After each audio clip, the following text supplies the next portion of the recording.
আমার শহর রায়গঞ্জ নিবেদন করছে সায়নী গোল্ড এন্ড ডায়মন্ড, থানা রোড, রায়গঞ্জ।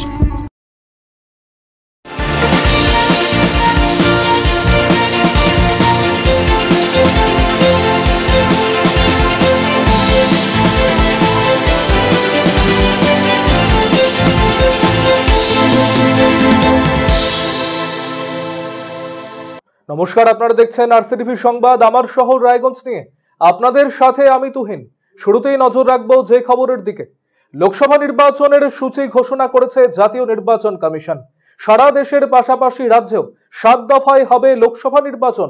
26শে এপ্রিল দ্বিতীয় দফায় দার্জিলিং বালুরঘাটের সঙ্গে হবে রায়গঞ্জ লোকসভা কেন্দ্রের ভোট। শনিবার জাতীয় নির্বাচন কমিশনের সাংবাদিক বৈঠকের পরই সাংবাদিক বৈঠক করেন উত্তর দিনাজপুর জেলার জেলা শাসক সুরেন্দ্র কুমার মিনা। 26শে এপ্রিল ভোট গ্রহণকে সামনে রেখে 28শে মার্চ রায়গঞ্জ লোকসভা কেন্দ্রের ভোটের বিজ্ঞপ্তি জারি হবে। বিজ্ঞপ্তি জারির পরই শুরু হবে প্রার্থীদের মনোনয়নপত্র তোলা ও জমা দেওয়ার প্রক্রিয়া। 4 এপ্রিল মনোনয়ন জমা দেওয়ার শেষ দিন। 5 এপ্রিল হবে মনোনয়নপত্র পরীক্ষার কাজ। 8 এপ্রিল মনোনয়ন প্রত্যাহারের শেষ দিন। শনিবার সাংবাদিক বৈঠক করে জানিয়ে দিলেন জেলা শাসক সুরেন্দ্র কুমার মিনা।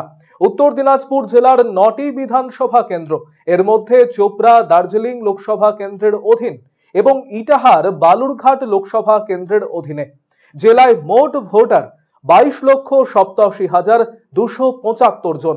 এর মধ্যে পুরুষ ভোটার 11,82,534 জন এবং মহিলা ভোটার 11,04,616 জন। তৃতীয় লিঙ্গের ভোটার রয়েছেন 107 জন। বিশেষভাবে সক্ষম ভোটারদের সংখ্যা 18,357 জন। এর মধ্যে পুরুষ 10,733 এবং মহিলা 7,624 জন। 85 বছর বয়সের ঊর্ধ্বে ভোটার রয়েছেন 14,967 জন, যার মধ্যে পুরুষ 6,095 এবং মহিলা 8,872 জন। জেলায় সার্ভিস ভোটার রয়েছেন 1,702 জন। পুরুষ সার্ভিস ভোটার 1,671 এবং মহিলা সার্ভিস ভোটার 31 জন। জেলায় মোট ভোট গ্রহণ কেন্দ্র 2,219টি, মহিলা ভোট গ্রহণ কেন্দ্র 50টি। এর মধ্যে রায়গঞ্জ বিধানসভা এলাকাতে মহিলা ভোট গ্রহণ কেন্দ্র রয়েছে 30টি।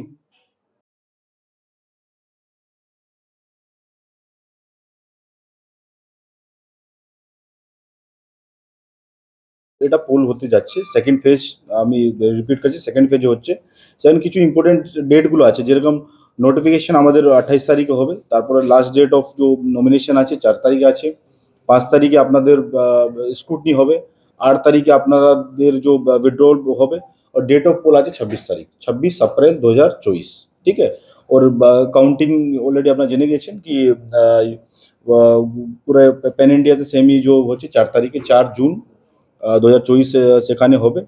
और আমাদের এখানে যেহেতু 9টা অ্যাসেম্বলি সিট আছে, তাদের মধ্যে আপনারা জানেন কি রায়গঞ্জ, আমরা এখানে যে returning officer Raiganj parliament seat আছে, সেখানে 7টা এসি এখানে পড়ছে। और দুটো যে এসি আছে, একটা আপনাদের চোপড়া আছে, সেটা দার্জিলিং পার্লামেন্টের সিটে যাচ্ছে, আর ইটাহার আপনাদের বালুরঘাটে যাচ্ছে। তথ্যগুলো দিয়েছিলাম। পলিটিক্যাল পার্টিশন বি আমরা অলরেডি দিলাম। সেখানে 22,86,252 টোটাল ওটা দাঁড়াচ্ছে এখানে হবে। और তাদের মধ্যে আমাদের জেন্ডার রেশিও 934, ইপি রেশিও 0.72 আছে। কি যারা 85 প্লাস আছে, প্লাস যারা পিডব্লিউডি আছে, তাদের জন্য পোস্টাল ব্যালটের যে প্রভিশন আছে।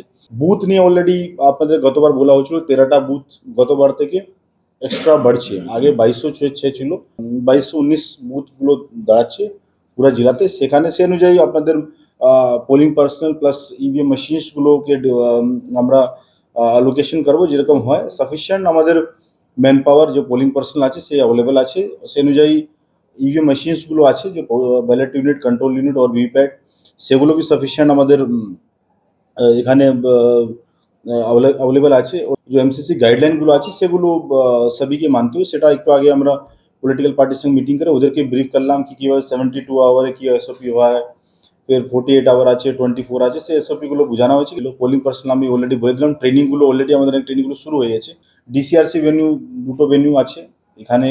5টা সিজনে এখানে আমাদের রায়গঞ্জ পলিটেকনিক কলেজে হবে, और একটা ইসলামপুর, 4টা সিজনে ওখানে ইসলামপুরে সেটা হবে। যেরকম নির্বাচনের মুখে নতুন চমক, রাধিকাপুর থেকে দিল্লিগামী নয়া ট্রেন পেল রায়গঞ্জ মহকুমাবাসী। এই বিষয়ে বিজেপির জেলা সভাপতি বাসুদেব সরকার সামাজিক মাধ্যমে একটি পোস্ট করেন। তিনি জানিয়েছেন সপ্তাহে একদিন চলবে এই ট্রেনটি, ফলে উপকৃত হবেন সাধারণ মানুষ। লোকসভা ভোটের আগে শুক্রবার রায়গঞ্জ মহকুমাবাসীর জন্য এলো নতুন চমক। রাধিকাপুর থেকে দিল্লিগামী একটি নতুন পূর্ণাঙ্গ ট্রেন চালুর ঘোষণা করা হলো। আগামী মঙ্গলবার থেকে নতুন ট্রেন চালুর ঘোষণা হয় রেলের তরফে। রাধিকাপুর আনন্দ বিহার ট্রেনের সময় দিয়ে শুক্রবারই সোশ্যাল মিডিয়ায় পোস্ট করে জানিয়েছেন বিজেপির উত্তর দিনাজপুর জেলা সভাপতি বাসুদেব সরকার। রেলের চিঠিতে ট্রেন নম্বর না থাকলেও রয়েছে সময় সারণী। সেই চিঠি অনুসারে সপ্তাহে একদিন চলবে রাধিকাপুর আনন্দ বিহার ট্রেনটি। মঙ্গলবার সকাল 10:30 এই ট্রেন ছাড়বে রাধিকাপুর থেকে। দিল্লির আনন্দ বিহার পৌঁছবে বুধবার সন্ধ্যা 6:50। রবিবার আনন্দ বিহার থেকে ছাড়বে রাত 11:45 এবং রাধিকাপুর পৌঁছবে মঙ্গলবার সকাল 7টায়, অর্থাৎ 32 ঘন্টা সময় লাগবে। এ বিষয়ে শনিবার আরসিটিভির মুখোমুখি হন বিজেপির জেলা সভাপতি বাসুদেব সরকার। তিনি জানিয়েছেন নতুন এই পূর্ণাঙ্গ ট্রেনটি চালুর বিষয়ে বিজ্ঞপ্তি জারি করা হয়েছে। আগে এই রুটে লিংক ট্রেন চলতো। এলএইচবি কোচ সংযুক্তিকরণের জন্য টেকনিক্যাল কারণে ট্রেনটি কিছুদিন বন্ধ ছিল। অবশেষে পূর্ণাঙ্গ ট্রেন চালু হলো। আগামী মঙ্গলবার দিন থেকে একটি নতুন ট্রেন রাধিকাপুর থেকে দিল্লি, দিল্লি থেকে রাধিকাপুর নতুন ট্রেনের আর চালু হওয়ার নোটিফিকেশন রেল দপ্তর থেকে চালু করেছে। জেলাবাসীর দীর্ঘদিনের দাবি ছিল, সেই দাবি মেনে, সেই দাবি অনুযায়ী ভারতীয় জনতা পার্টি তার সাংসদ দীর্ঘ প্রচেষ্টার পর এই পূর্ণাঙ্গ ট্রেনটি চালু করেছে। আপনারা সকলেই জানেন রাধিকাপুর থেকে দিল্লিতে একটি ট্রেন চলত, সেই ট্রেনটির নাম সীমাঞ্চল এক্সপ্রেস। কোনো এক অজ্ঞাত কারণে সেই সীমাঞ্চল এক্সপ্রেস ট্রেনটাকে লিংক ট্রেনে রূপান্তরিত করা হয়। জেলাবাসীর দাবি, আমাদের প্রয়াসের ফলে নতুন করে যে লিংক ট্রেন চলতো, সেই লিংক ট্রেনের পরিবর্তে একটি পূর্ণাঙ্গ ট্রেন রাধিকাপুর থেকে আর দিল্লির উদ্দেশ্যে সপ্তাহে একদিন যাতায়াত করবে। আর এই ট্রেন রায়গঞ্জ, উত্তর দিনাজপুর এবং এই সংলগ্ন এলাকার সাধারণ মানুষ যারা এই ট্রেনের প্রতীক্ষায় ছিলেন, আমার ধারণা সেই সমস্ত মানুষের সেই প্রতীক্ষার অবসান হলো। এবার একটি নতুন ট্রেন চালু করতে তার রুট, তার সিগন্যালিং, তার পুরো ইনফ্রাস্ট্রাকচার অনেক হ্যাপা থাকে। আপাতত একদিন চলছে, অপেক্ষা করুন। এই ট্রেন রেগুলার হবে না তার কোনো গ্যারেন্টি নেই। চালু হলো, আগামী দিনে এই রুটের বাকি সমস্ত টেকনিক্যাল বিষয় দেখে এই ট্রেনও রেগুলারের দিকে যাবে আমার ধারণা। অন্যদিকে নতুন এই ট্রেন চালু হওয়ায় শহরবাসী খুশি। তবে সপ্তাহে একদিনের পরিবর্তে আরো বেশি দিন চালানোর বিষয়ে দাবি উঠেছে। এছাড়া 32 ঘন্টা সময়ের ব্যবধান নিয়েও কিছুটা অসন্তোষ দেখা গিয়েছে শহরবাসীর মধ্যে। দিল্লি ট্রেন হলে তো আমাদের রায়গঞ্জে তো দিল্লি ট্রেন নেই, গেলে হলে তো ভালো হয়, সবারই উপকার হয়। কেন আমাদের এখান থেকে প্রচুর লোকজন দিল্লি যাওয়া আসা করে, অনেক লেবার টেবার যাওয়া আসা করে, হলে তো খুব ভালো হয়। না, এটা আরও 3 দিন হোক বা 7 দিন হলে সবচেয়ে ভালো হতো। একদিন তো মানে হিসাব মতো তো খুব খারাপই, কারণ আমাদের যা এখানে লোকাল লেবার বা লোকজন দিল্লি যায় সেই তুলনায় কম। সময়টা তো অত্যাধিক বেশি, এত বেশি সময়টা যদি একটু কমের চেষ্টা হয় তো আরও ভালো হয়। যাওয়া আসার একটা ব্যাপার থাকে। না, সেটা তো অবশ্যই রায়গঞ্জবাসীর জন্য এটা খুবই সুখবর, কিন্তু যা শুনলাম ট্রেনটা সপ্তাহে একদিন, সেটা যদি একটুখানি ফ্রিকুয়েন্টলি চালানো যায় আগামী দিনে, সেটা রায়গঞ্জবাসীর জন্য আরও ভালো হবে। যদি সপ্তাহে সেটা 3 দিন করা যায়। আর আরও একটা ডিসঅ্যাডভান্টেজ শুনলাম, সেটা হলো ওটা 32 ঘন্টা লাগছে খুব সম্ভবত। আমি খুব একটা শিওর নই, কিন্তু যা শুনলাম তাতে শুনলাম যে 32 ঘন্টা লাগছে। তা সেই সময়টা যদি কমিয়ে আনা যায়, তাহলে সেক্ষেত্রে আমাদের রায়গঞ্জবাসীর আরও একটু সুবিধা হবে। রেল কর্তৃপক্ষ যদি এই বিষয়টা একটু দেখে তাহলে আরও ভালো হবে বিষয়টা। আরসিটিভি সংবাদ, রায়গঞ্জ। রায়গঞ্জ বিশ্ববিদ্যালয়ের এনএসএস ইউনিট 3-এর পক্ষ থেকে অনুষ্ঠিত হলো মরণোত্তর দেহদান ও রক্তদানের বিষয়ে একটি বিশেষ সচেতনতামূলক শিবির। বিশ্ববিদ্যালয়ের কনফারেন্স হলে অনুষ্ঠিত হয় এই কর্মসূচি। এনএসএস ইউনিট 3-এর program officer doctor Gautam Sarkar জানিয়েছেন, রক্তদান নিয়ে এর আগে বহুবার সচেতনতামূলক শিবির হলেও মরণোত্তর দেহদানের বিষয় এই অনুষ্ঠান এটাই প্রথম। সমাজের সর্বস্তরের মানুষকে এ ব্যাপারে এগিয়ে আসার বার্তা দেন এনএসএস ইউনিট কর্তৃপক্ষ।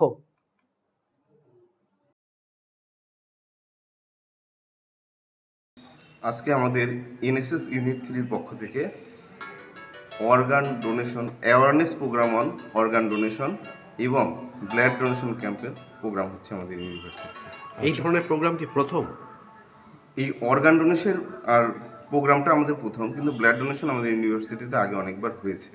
ছাত্রছাত্রী এবং সমাজের সমস্ত স্তরের মানুষদেরকে আমরা বার্তা দিতে চাই যে অর্গান ডোনেশন একটি বিশাল মহৎ কাজ, যে মানুষের মরণোত্তর যে দেহদান, এই দেহদানের মাধ্যমে যখন আমরা অন্য কোনো একটা জীবনকে বাঁচাতে সাহায্য করব, এর চেয়ে বেশি মহৎ কাজ আর হতে পারে না আমার মনে হয়। তাই আমাদের এনএসএস ভলেন্টিয়ার এবং রায়গঞ্জ ইউনিভার্সিটির পক্ষ থেকে আমরা এই প্রোগ্রামটি অর্গানাইজ করেছি এবং সমস্ত স্তরের মানুষকে এই মরণোত্তর দেহদানের ব্যাপারে আমরা অ্যাওয়ারনেস করতে চাই এবং তারা যাতে এই কাজে ফিউচারে এগিয়ে আসতে পারে সেটার ক্ষেত্রে আমরা খেয়াল রাখব।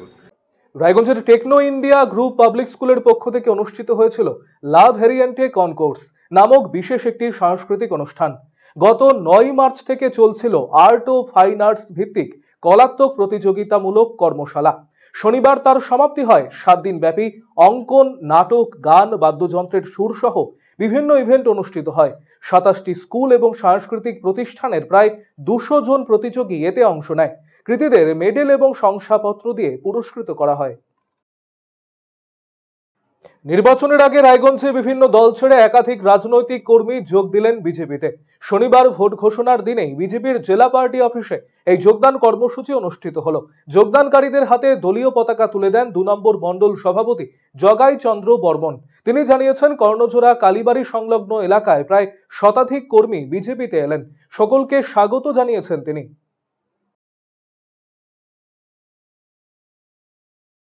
আজকে আমাদের জয়েনিং ছিল উত্তর দিনাজপুর জেলা অফিসে।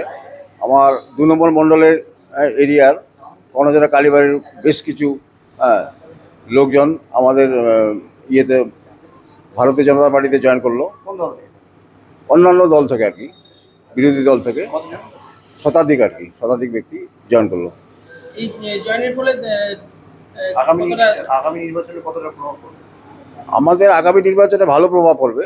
শুধু এরা নয়, বহু লোক জয়েন করতেছে, অসুবিধা নাই, বহু লোক জয়েন করতেছে। আমাদের এইভাবে জয়েন করতে থাকবে এবং আগামী দিনে আমাদের মোদিজির নেতৃত্বে সরকার হবে।